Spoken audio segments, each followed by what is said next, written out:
Alright then guys, what is going on? Cloud Plays here and welcome back to another video here on the channel. Today we're inside of Darktide, and this is a game which I am extremely excited for. As a fan of Vermintide 2, and one game that I'm really diving into quite heavily at the moment, this is something which I'm really excited to see the release of. There is some disappointing information with regards to it, but as an overall though, the game does look extremely exciting.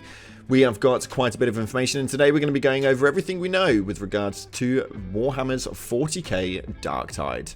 Let's get into it. If you haven't already, make sure you're smashing the beautiful blue thumbs up and subscribe with post notifications turned on. It'd be greatly appreciated. And let me know your favourite time period throughout Vermintide down in the comment section below, and if you're excited for the Darktide release. Let's dive in. So Darktide release date is at November 30th, with just a couple of days remaining before the game will drop and be available on Steam and Xbox PC Game Pass from day one.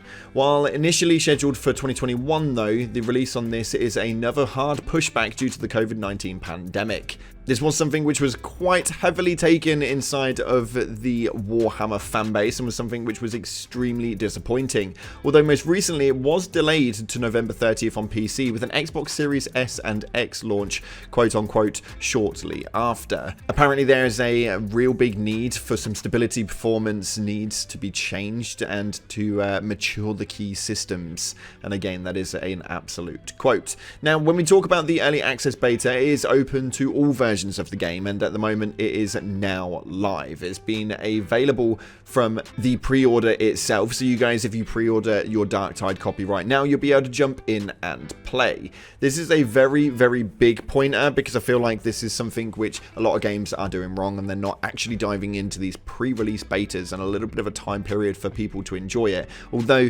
it is a pre-release beta, it's not really a pre-release beta. The game launches in 2 days, so what you're getting is the final version of it. Now the review on this is a little bit mixed as far as the community goes on Twitter and Reddit and all of that good stuff. There seems to be a bit of a mixed response to this, with a lot of bugs, glitches, crashes and stuff like that seeming to be happening quite a lot on Steam right now. And as far as Xbox goes, we're yet to see obviously what will happen to the full release on this one. Now when we start looking at some highlighted parts of what it is that we're seeing inside of the game, objectives are no longer tied to the levels, so you'll be able to play through areas with different goals, which is always appreciative, and the idea of that is actually a lot better one than what they had inside of Vermintide 2. The loot system has been completely overhauled, and there's some random gear, but you can also buy weapons from the in-game shop. And no, before you ask, that's not with real money. You can set contracts on specific weapons that you want and earn by just playing. Something again a lot of games are really doing wrong right now, and this is something which I really am involved in. I love the idea of being able to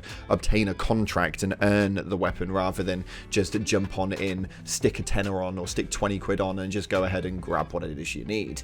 Now when we look at other things such as objectives, they now involve minigames like hacking, or skulljacking as they call it, into a computer rather than just holding down a button. There seems to be a bit of a minigame inside of it, which means that you can utilize some more skillful gameplay to be able to open up doors and stuff like that. They have really good adjustments that we didn't have inside of Vermintide 2, such as mantling, and yes, it's pretty damn smooth as well at that. Hordes of enemies are bigger than they are in Vermintide 2, which means that things will be a little bit more crazy, meaning at the moment this is something that is becoming a bit of an issue with the GPU usage on side of Steam clients. It means that a lot of PCs are struggling to actually be able to withstand everything that's going on screen.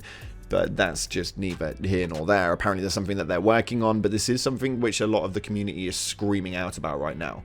Now, you'll still be doing a lot of melee, although the guns do feel excellent, but they are basing this a little bit more down at the full, length ranged area. So there are a lot of guns and stuff like that you guys are going to be able to use, and mainly keeping it to a range point rather than just whacking people around the head as a dwarf with a mallet. And yes, that's my favourite thing to do in Vermintide 2.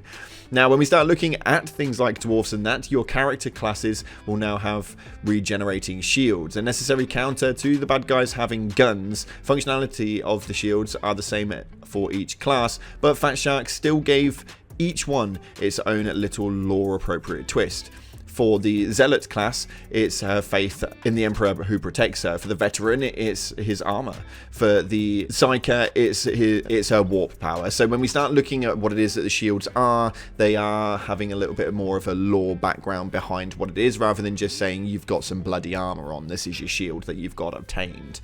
This is something which is quite nice for those people who enjoy the gameplay and enjoy the storyline behind things, because it means that you can really dive on in. Now in this game, it is again quite different to Vermintide 2. You can actually create your own reject, and that's what they're called, by the way. The Darktide heroes are actually called rejects, which I think is hilarious. Using the character creator, and those characters can be customized with different faces, loadouts, though being able to customize them means that the rejects won't be set individuals like Vermintide's 5. They will still have plenty of entertaining banter, as Fat Shack has actually explained in a dev blog that the voice actors have recorded thousands upon thousands of banterous lines, which is, again, probably one of my more favourite parts of Vermintide 2. The humour behind it is absolutely cracking. Now, there are 4 archetypes to choose from. You've got the Ogryn, the Veteran, Zealot, and the Psyker, and each archetype has its own class to specialise in.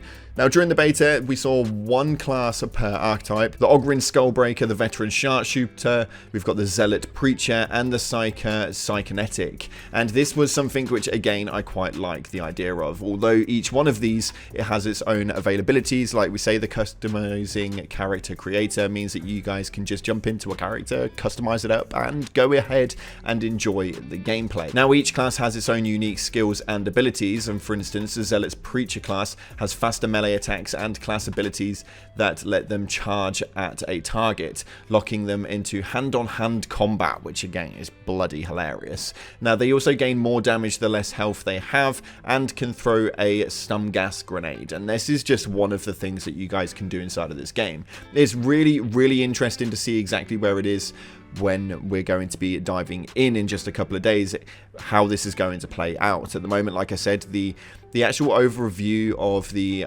current community that have played inside of the quote-unquote beta, early access beta, which is just the full game released 2 days early, is a mixed bag. It is a mixed bag, and I'm really interested to see how it's going to be going into the full release on the 30th. But when we start talking about the opposite side of the game, which is the enemies, the big bads behind it, in Darktide we face a cult of plague worshippers called the Abdomission, and they seem to be thriving. The basic horde enemies are poxwalkers and corrupted zombies, masses of 40k. This makes sense as low-level fodder in the Left 4 Dead format. This is quite an interesting one, because actually Left 4 Dead really did get it right in that style, so the way that they've kind of leveled these out is actually quite well made. They've also have plenty of well-worn cultists, some of whom can be identified as traitor guards given the autoguns they're carrying and the armor that they're wearing, though they have been modified it with spikes because, of course, well, yeah, of course they have.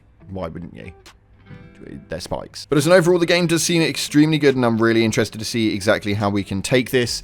I am really looking forward to diving in on the 30th. I'm going to be playing it through on PC, hopefully myself, although as far as Game Pass goes on the Xbox console, we're looking at shortly after. Now, I've got my own opinions on that one, and we may approach that in a whole other video together. If you want to see that, make sure you let me know in the comment section, and by smashing the like button, it'd be greatly appreciated. But I think that there is a very off-putting point to that one when they start talking about stability checks this late down the game, especially considering it's actually had such a long delay with it originally meant to be releasing in 2021. This is something which does concern me just a tad for you gamers on your consoles. Anywho, that's all we've got time for today. If you haven't already, make sure you smash in the beautiful blue thumbs up and subscribe with post notifications turned on. And with that being said, I'll see you guys in the next one. Thanks again for watching. Appreciate your faces, and as always, I'll see you in the clouds.